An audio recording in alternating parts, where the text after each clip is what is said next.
Hello and welcome back to Pony Tales, a YouTube show in which I read My Little Pony Friendship is Magic fanfictions. My name is Scribbler, and today we have a fic entitled The Bitterness of Mortality by SilverSolstice. It is labelled sadfic, and the summary reads as follows. Whether by the sword or the slow decay of time, shining armour will die.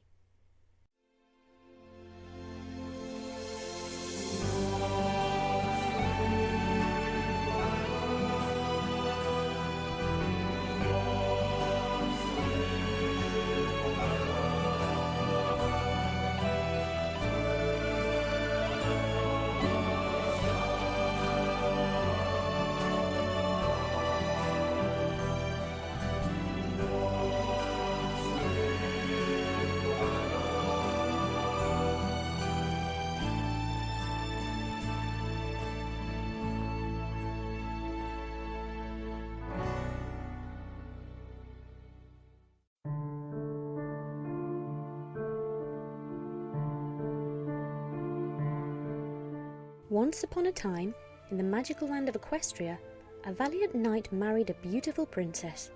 They lived in wedded bliss for many years, but not forever. He was a unicorn, magic, but mortal. As the years passed, he became long in the tooth, as equines do. His coat dulled, his mane greyed, and his body slowly but surely succumbed to entropy. She was an alicorn. The casual observer would describe her as a winged unicorn or a horned Pegasus, but alicorns were far more than that. She was a goddess in equine form. She possessed magic beyond that of even the mightiest unicorns, power enough to move the stars themselves. Such power kept her physical body eternally young and healthy, and that power would only grow with the passing of the ages. Entropy never laid so much as a gloved hand on her. Alas, she could not share this power with others, not even her beloved shining armour. She chose simply not to think of this. Thanks to her magic, he aged so gradually and so gracefully that she hardly even noticed he was getting older. Still, her spells only treated the symptoms of senescence, not its cause. One day, when shining armour was over 100 years old,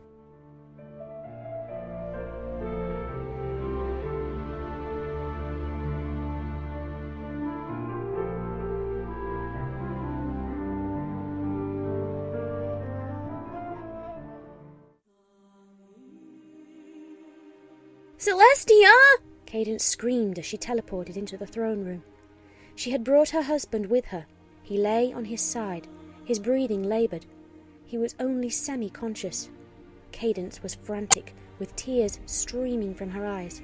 "Celestia, help me!" she screeched hysterically. Celestia immediately rose from her throne and rushed to her niece's side. "What's happened?" she asked, examining shining armour. "I don't know. He just collapsed. I've tried everything I know, but he won't wake up," Cadence explained frantically. "What is it? What's wrong? Why won't he wake up?" Celestia looked upon her young niece with pity. Cadence was as old as shining armour, but for an alicorn she was still just a child. Celestia had taken a mortal lover in her youth as well, and, like Cadence, she had been willfully blind to his inevitable passing. Refusing to acknowledge the inevitable only makes it even more devastating.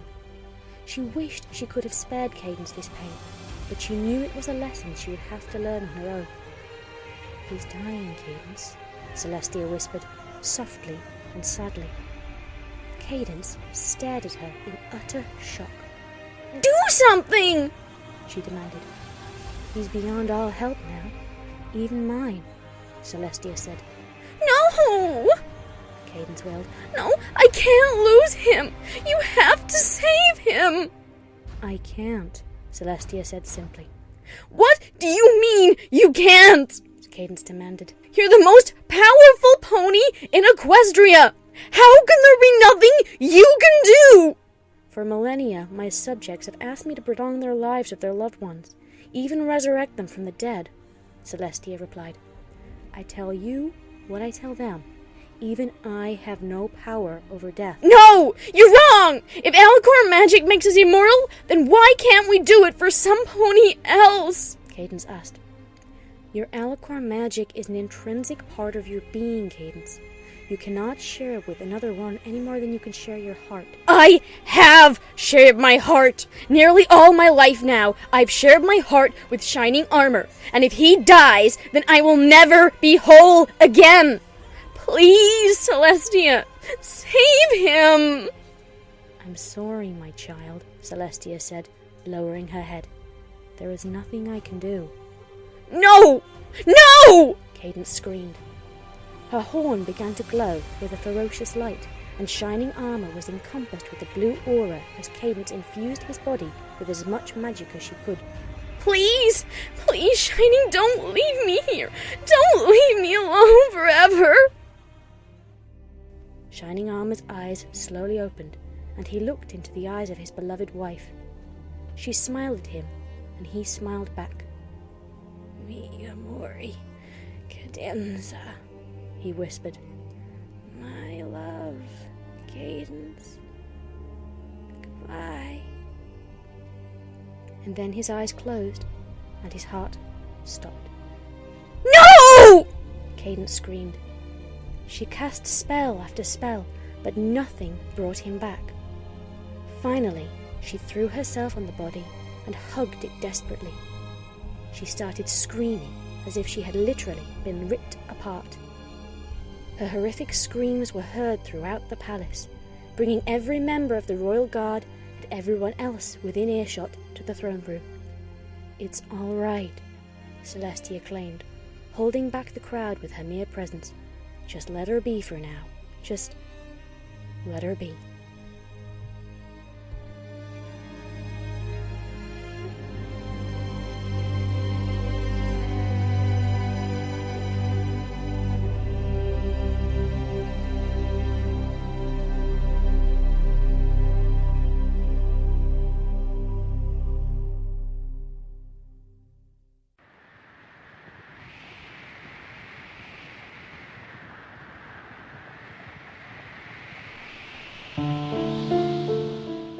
With the passing of Prince Shining Armour, all of Equestria was in mourning. A spectacular funeral was held in his honour, and his remains were put to rest within the catacombs of the Crystal Palace. With Cadence utterly grief-stricken, it fell upon her eldest daughter to rule the Crystal Empire. All were heartbroken to see their beloved Crystal Princess in such despair. She couldn't even bring herself to speak at Shining Armour's funeral. She hadn't spoken a word since his death at all. Her heartache utterly consumed her, and all she could do was weep and wail in misery. One evening, Twilight came to Cadence's bedchamber, levitating a bowl of water with her. Though she hadn't eaten or slept since she'd lost her husband, her aunt had at least been able to prod Cadence into drinking some water. Twilight gently opened the door and stuck her head in to see if Cadence was still in bed. To her surprise, the bed was empty. She wasn't sure if that was a good sign or not. She quietly trotted into the room looking for any sign of her sister-in-law. "Cadence?" she said softly. It was then she noticed that the balcony door was open. Cadence stood upon the balcony with her head hung low. She did not look at herself. Her fur, feathers, mane and tail were dishevelled, her face haggard and tear-stained, and she bore none of the accoutrements typical of equestrian royalty. Still, she was up, and for the moment had ceased weeping. Twilight went out upon the balcony and set the bowl down in front of her. "You're looking a little better," she said. Cadence didn't acknowledge her presence. "If you feel well enough, I could bring you something to eat. It would make us all feel a lot better if you took some food." Cadence said nothing. "As you wish." Twilight turned to take her leave. "Twilight?" Cadence said hoarsely. "Yes, Princess?" Twilight asked, eagerly turning back around. "Do you think there's an afterlife?" she asked. Twilight could hardly imagine a more awkward question. The passing of a loved one was not an appropriate time to challenge religious beliefs, especially when the survivor was devastated as Cadence. But the question was asked, and an answer was due. "Well, that'd depend if there's a level of reality above our own," Twilight replied. powerful unicorns can create living fantasies. It's possible that our entire universe is such a living fantasy, created by beings with powers far beyond our own. That level of reality might contain many such fantasies, and may itself be only a fantasy of an even higher level of reality. There could be a myriad of different realities. Maybe somewhere there's a reality filled with talking apes who think a pink and purple unicorn discussing metaphysics is ridiculous. Twilight, I'm being serious, Cadence said. Of course, I'm sorry, Twilight apologized. My point is that if our world is a fantasy, and its creators were benevolent, then they could arrange for a pony's consciousness to transcend to their level of reality upon death. It's also possible that we already exist on a higher level of reality, and that this is only a dream world. If that's the case, then dying is just waking up. Do you believe that? Cadence asked. It's possible. Of course, a lot of things are possible. Some would say the absence of evidence is not evidence of absence, but rationally you can't assume something exists without evidence. Invisible pink yahoos are possible, but I have no reason to believe in them. However, I do have a reason to believe this world isn't real. What? Cadence asked. Twilight smiled. Pinkie Pie. You remember Pinkie Pie, right? Cadence nodded. Pinkie was the most inexplicable pony I've ever known, Twilight said. She was an earth pony, but she was magic. It was her own special type of magic, and it didn't obey any of the laws of magic that are supposed to be inviolable. And first, I tried to prove that it wasn't real, but eventually I had to accept that her powers were genuine. I came up with a theory once that she gained magic because she had so many friends, and that it just manifested itself in unusual ways due to her personality. But it didn't really hold up. I became convinced that the only explanation for Pinkie's power is that our reality is just a fantasy, and that she was a lucid dreamer who could bend it to her will. She could see into the future, squeeze into impossible places, defy gravity, sprout extra limbs, run faster than Rainbow Dash could fly, and I swear she could teleport when no one was looking. At first, I found the notion that our world is only an illusion to be existentially horrifying. It gnawed away at me, until eventually I confronted Pinkie about it. I had to know if it was true. I hoped she'd just laugh at me. See, I was just being silly. But she didn't. She actually became serious, and that scared the daylights out of me. She said, "If our world was really just pretend, would you really want to know?" I told her that I had to know the truth. She nodded, and then she did something I never expected. She created a portal in midair. It was large enough for us to walk through. She said to follow her through it.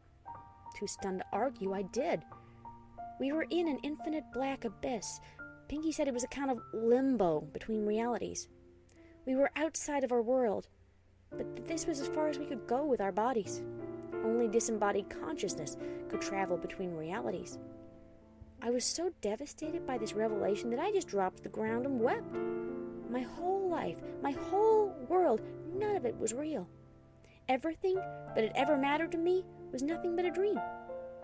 Pinkie apologized for showing it to me, mumbled something about never freeing a mind past a certain age, and did her best to console me. I asked her how she could always be so happy knowing what she knew, and then she laughed. "Because it's a game, silly," she said, as if it was blindingly obvious. Life was a game, and she had cheat codes. For a while after that incident, I spent a lot of time having unusually serious existential conversations with Pinkie Pie. She helped me to see that even if there are realities above our own, that didn't mean our world didn't matter. Dreams always seem real to the dreamer. I found it inspiring that, knowing what she did, Pinkie chose to spend her life making ponies happy.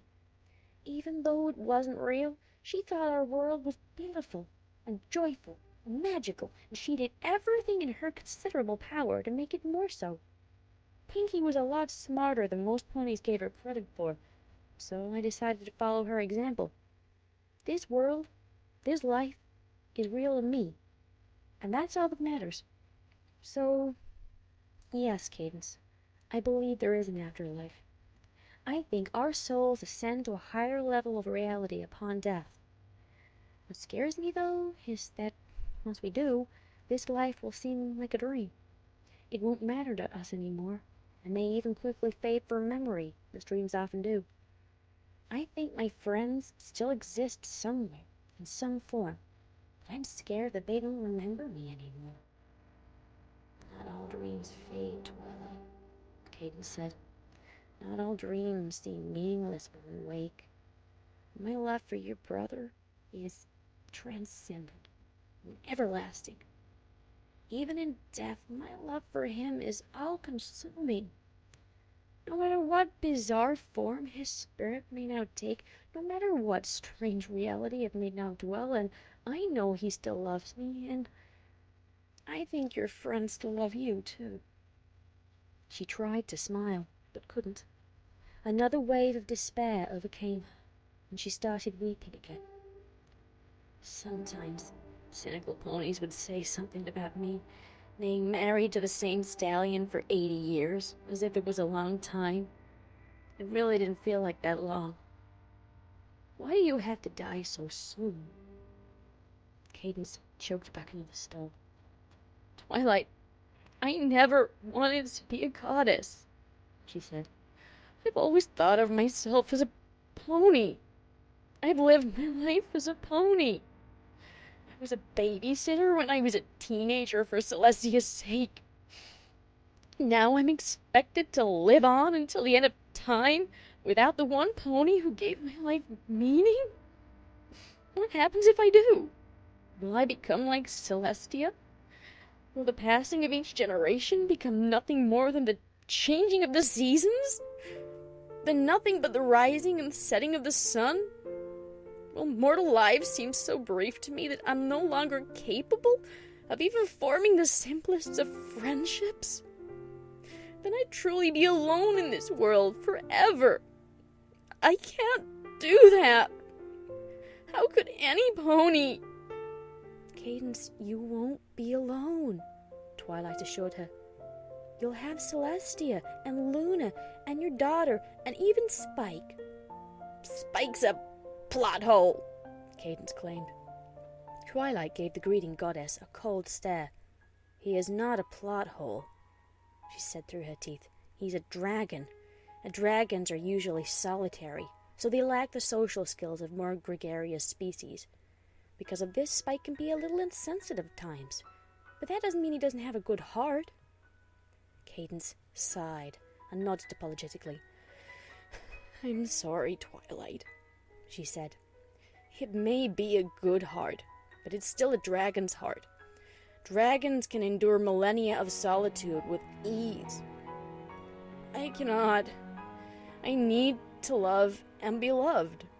Twilight, with shining armor gone, there's an agonizing void inside me that I cannot live with, and I do not believe any pony else can fill it. No mortal can fill it, for they'll die and leave me alone again. Skyla reminds me so much of her father that I cannot even bear to look at her. Celestia and Luna are so ancient that they're as untouchable to me as they are to you, and dragons are not ponies. I'm a goddess of love who must now face eternity without love. Twilight, do you envy me my immortality? Especially with your own end so near? Twilight hesitated. Please, Twilight, answer me honestly, Cadence insisted. Yes, Twilight said softly. Cadence's face twitched with anger. Why? She demanded. I love this world. I've spent my whole life studying it. I even saved it a few times. I have a lot invested in this world, and it's all I've ever known. I do miss my parents and my friends and now my brother, and I wish I could have them back, but I love Celestia like a mother and Spike like a son. They must remain in this world for eons. I don't want to leave them. I don't want to forget them. I wish I could stay here with them. Celestial loves you as well, Twilight, Cadence told her. She's loved many mortals, and over the ages has become numb to their loss. Nonetheless, I believe your passing will pain her. I wish to spare her that pain. You can't, Cadence. I'm going to die whether I want to or not, Twilight said. She suddenly became aware that her body had been enveloped in the blue aura of Cadence's magic. And you don't want to die, Cadence said. I'm going to live forever whether I want to or not, and I don't. So, how about a trade? What are you talking about? You can't make me immortal, Twilight claimed. I can't share my alicorn magic, but I can give it away, Cadence told her. Think of it as a magic transplant. What, Cadence? You can't die. The Crystal Empire needs you, Twilight claimed. My daughter Skylar will make a fine crystal princess, Cadence replied. Perhaps she'll have strength to endure until the end of time, but I know I don't. My heart breaks every time some pony I love dies, and I can't take it anymore. I can't bear to watch any more of you die. Cadence, please, think of what you're giving up, Twilight pleaded. You're depressed now. You're not thinking clearly. You're giving up eternal life. I can't take that from you. This life is worthless to me now, without shining armor, Cadence said. This world is now gray and ugly and foul in his absence, and I cannot tolerate it 1 minute more. I would rather risk non-existence than to exist forever without him. If shining armor does still live on in some form, on some plane of existence, then I must find him. If it takes me all eternity, I will find my beloved again. Twilight, I didn't choose you just because you happen to be here right now. I knew I was going to give away my alicorn magic as soon as I lost shining. I thought long and hard about who to give it to, and I could think of no one worthier than you. You've become the most powerful unicorn alive, but you've always used your powers for good. I know you'll use alicorn magic wisely. You're more than just a good pony, Twilight. You're a hero. You're one of the greatest heroes in history. I was just born an alicorn. You deserve it. Cadence, please, I don't want to live forever if it means killing you, Twilight exclaimed, struggling to escape the vice of Cadence's spell. Don't you understand? I don't want this anymore! Cadence screamed. I never wanted this! Immortality in a world of mortals would be an eternity of heartache, and that would be Tartarus for me. I am asking you to be my salvation. Every mortal you've ever loved has died, and yet you still find beauty and meaning in life. My immortality is wasted on me. But imagine what you could do with 1,000 years of study and practice. Imagine how all of Equestria would benefit from your talents. You'd be a far better goddess than me, Twilight. This isn't just your gift, Twilight. It's a gift for all of Equestria, including its princess. Celestia loves you dearly. She loves you more than she loves me, and I don't blame her.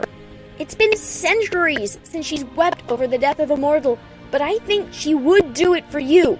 But she won't have to now. Instead, she'll have the immortal daughter she's dreamed of for so many ages. A child to mold and raise and teach forever. Some pony who will ease the burden of her godhood. Something I've never been and never could be. Goodbye, Twilight. Please don't waste my gift to you. Make my aunt happy, and Equestria proud. No, wait, Cadence, stop! Twilight begged, but to no avail. Cadence leaned her head in and touched her horn to Twilight's. There was a brilliant flash of blue light, and Cadence was gone. Her body disintegrated into luminescent dust, that streamed out into the night breeze to be scattered across Equestria.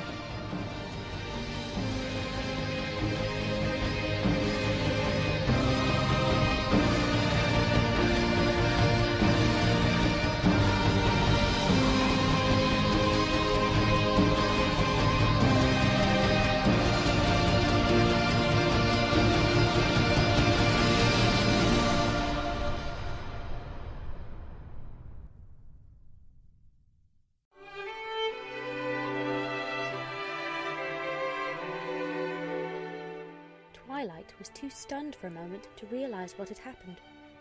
The first thing she noticed was that her aging body no longer ached. She felt young again. She felt better than young. She felt stronger than she ever had.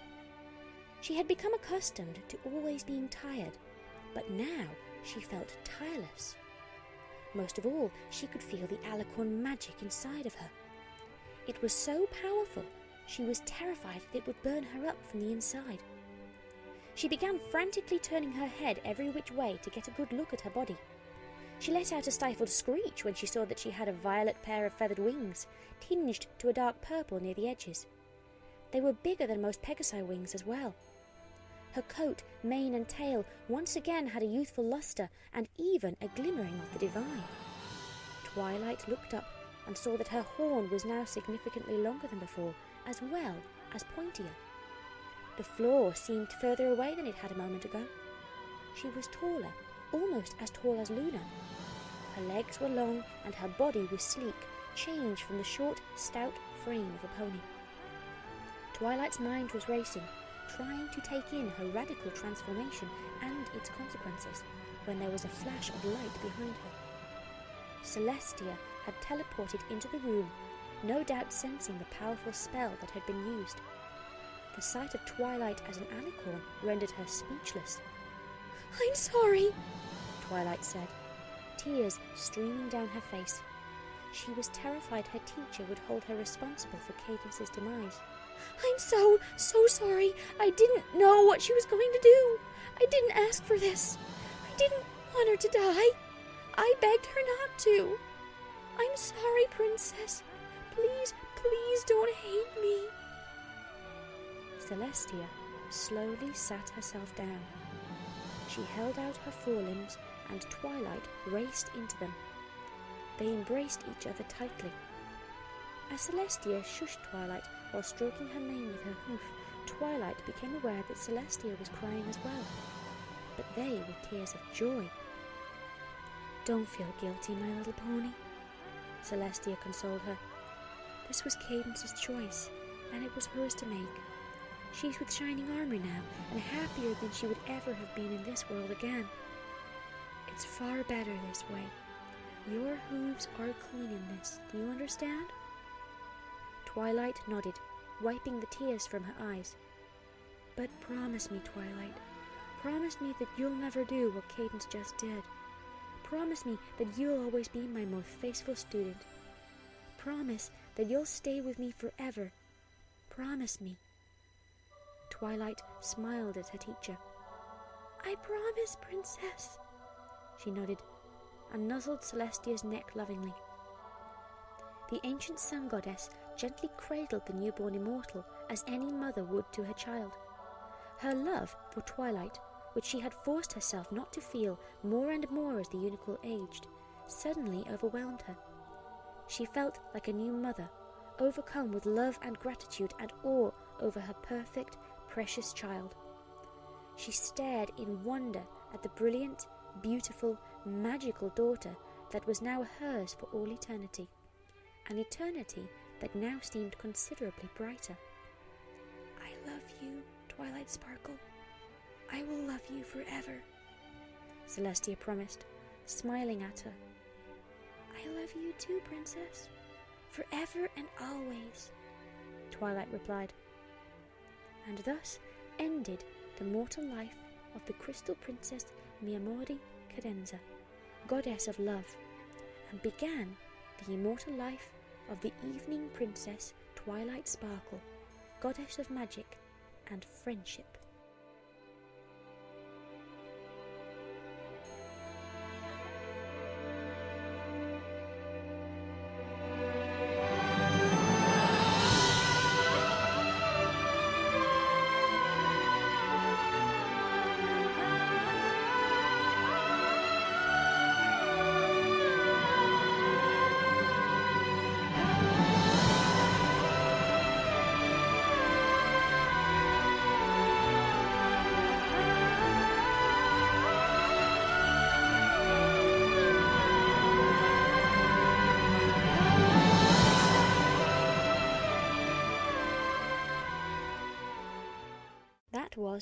The Bitterness of Mortality. It was written by SilverSolstice and read by Scribbler. Thank you very much for listening. I don't think I have actually anything significant to say tonight. I hope everybody enjoyed that. It was certainly an interesting thing to record. I really had to wait until the house was empty for this one because I many times was shouting at the microphone and trying very much not to move too much around the room because I kept finding squeaky floorboards I didn't know were very squeaky until Cadence's heartfelt shouting was periodically punctuated by noises, which really didn't help. Sort of rubbed it of a bit of its feeling. Right, okay, thank you very much for listening. I hope everybody enjoyed it. I certainly did. That was definitely the most interesting thing I've ever had to record. And now I'm repeating myself, so I'm going to shut up. Thank you very much. Be gorgeous to each other. Suggest anything you would like me to read in the comments below, and I hope to see you next time. Hear you next time. Speak to you next time. Whatever. Good night, everybody.